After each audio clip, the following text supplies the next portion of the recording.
Usai menjabat sebagai Perdana Menteri hingga 6 kali, Ranil Wickremesinghe melesat ke tampuk kekuasaan sebagai Presiden baru Sri Lanka.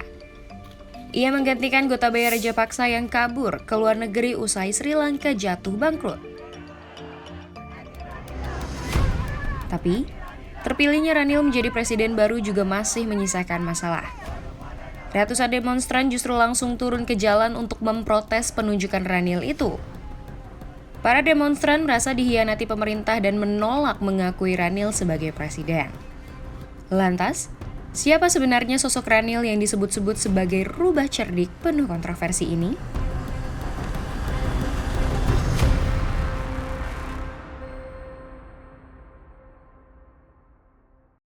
ලැබී ඇති ඡන්ද සංඛ්‍යාව 82යි. Jadi, Ranil menang melawan dua kandidat lainnya dalam pemilihan presiden di parlemen pada Rabu 20 Juli lalu.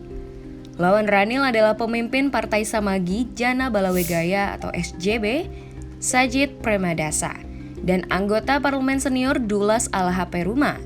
Meski menghadapi politikus ulung, Ranil menang telak dalam pemungutan suara. Ia merebut 134 suara. Usai terpilih menjadi presiden, Ranil bersikeras bahwa dirinya bukan teman Rajapaksa. Namun uniknya, Ranil justru menunjuk sekutu klan Rajapaksa Dinesh Gunawardena sebagai Perdana Menteri.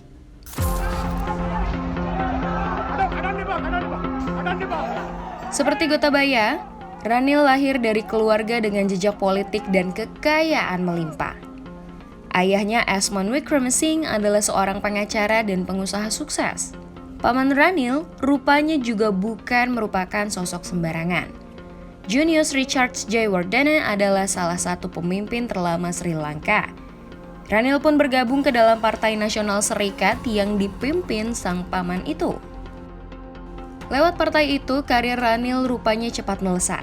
Pada tahun 1977, Ranil menjadi Wakil Menteri Luar Negeri saat masih berusia 28 tahun. Karir Ranil pun terus moncer di dunia politik.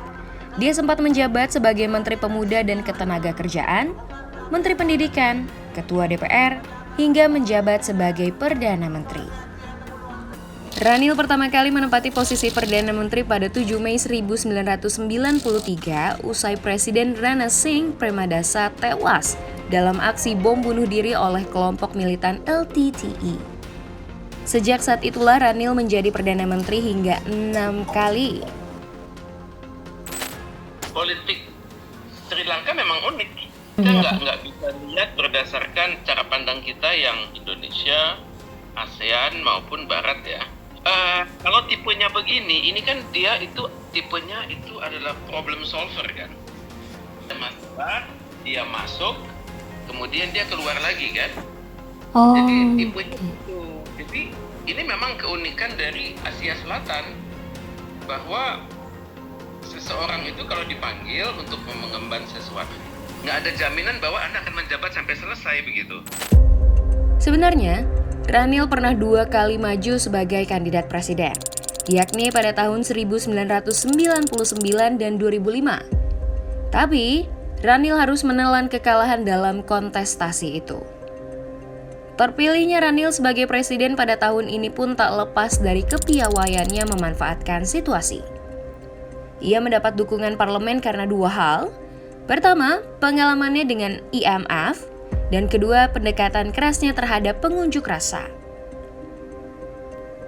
Di tangan Ranil misalnya, IMF disebut-sebut akan menggelontorkan dana talangan bagi Sri Lanka senilai 3 miliar US dollar atau sekitar 45 triliun rupiah. Namun, dana talangan IMF tersebut baru bisa diberikan jika kondisi politik Sri Lanka sudah kondusif. Persoalannya, kondisi politik yang kondusif itu diterjemahkan Ranil dengan bersikap keras pada para pengunjuk rasa. 2 hari usai terpilih sebagai presiden, misalnya, aparat membongkar kemah-kemah anti pemerintah di luar gedung sekretariat presiden. PBB pun mengecam keras aksi tersebut, terlebih wartawan yang berada di lokasi juga dipukul oleh aparat.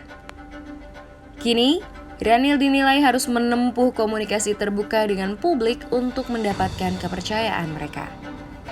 Perjalanan Sri Lanka untuk kembali memiliki stabilitas seperti semula pun masih berliku-liku.